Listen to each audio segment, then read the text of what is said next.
Welcome back, guys. Hey, WGR Garage here, and another episode. Unfortunately, it's going to be on the tracker. So, really stoked to get this thing running and driving. Drove it around town, drove like crap. So, I'll explain why here in a little bit. So, stay tuned.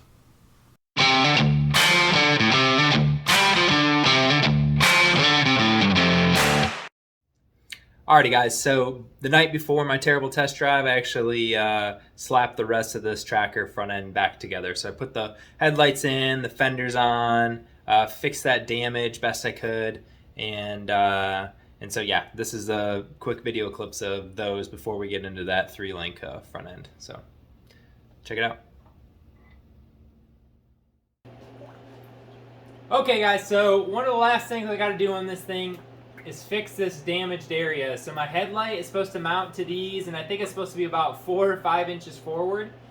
So I don't know, I was sitting in the shop and I was just kind of thinking out to myself and figure I'd try to self winch it forward. So this would be the first attempt winching anything with the winch, and I figured might as well get it on camera if I screw this whole thing up. So let's give it a shot.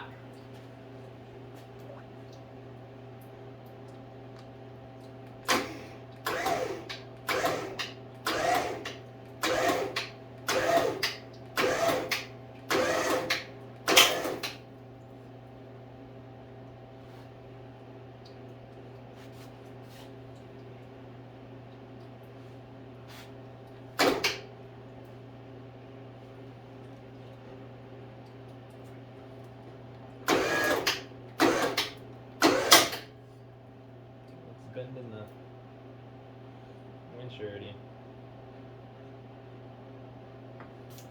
Maybe I should hammer some stuff. I'm not sure if that'll assist it.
right, guys, there she is, basically brand spanking new. Don't mind the gaps. Don't mind the gap. But cool. I need to get a new headlight. That one just looks like crap. But I got both fenders on, fronts on, lights are hooked up. Pretty much done on the assembly phase. So I just got some minor tweaking to do. I have to call Poly Performance about the shock. I don't know if you can hear this. Oh, it doesn't even want to.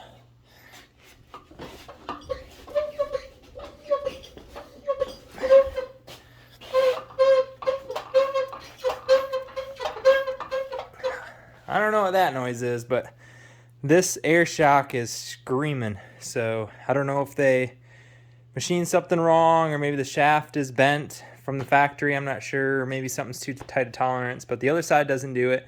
This side does. So anyways, guys, she's beautiful. I'm so excited about this thing. So I'm going to start driving around the neighborhood, start getting onto some bigger roads, see how bad the bump steer is with the 4-link front. We will start testing it out.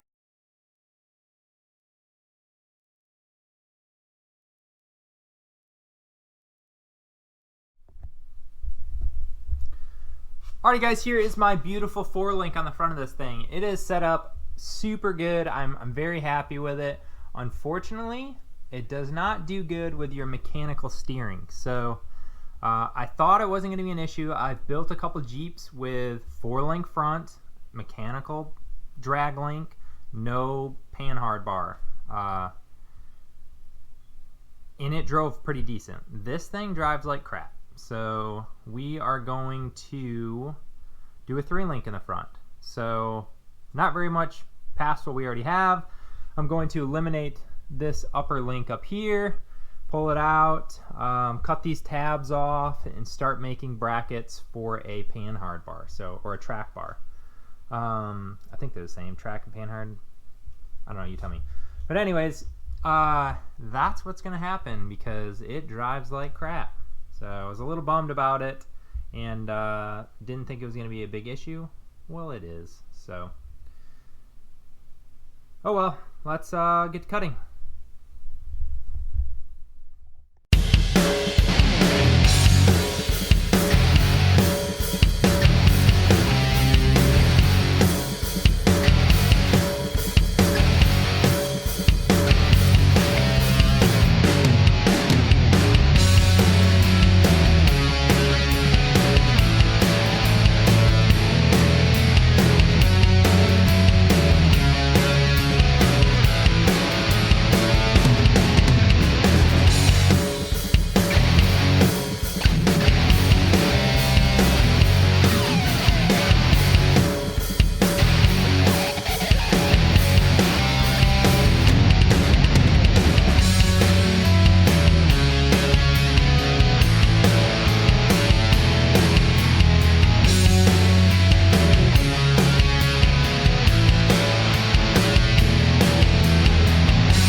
Holy smokes, there's some tight fitments. But this tower is good, but it's tight. I mean, there's only a ½ an inch between the shock and that tab coming across, going to the oil pan. Super close, but still can wiggle. All the way over to the tab, tucking in between the tire. Hard to kind of see, but wow. That is tight. So I think it's good though. We'll just weld these tabs on pretty decent. I don't think permanently, but we'll weld it on decent, and then we're gonna go take this thing for a test drive. So I will have to limit the shock shaft. So there's about 2 inches there, and I limited the other side 2 inches with that white spacer right there, Teflon spacer. So I will do the same thing on this side. I just don't have any more room. I didn't think I was going to do a 3-link on this when I built it, so I built it with a 4-link. Had enough room to come down on this side. Now I don't. So I think we will just put the limit on this side, and we'll just have 2 inches less travel downwards. Not a big deal. So anyways, holy smokes. Wasn't sure if that was going to work or not. So we're going to get to welding, and let's get this thing a test drive again.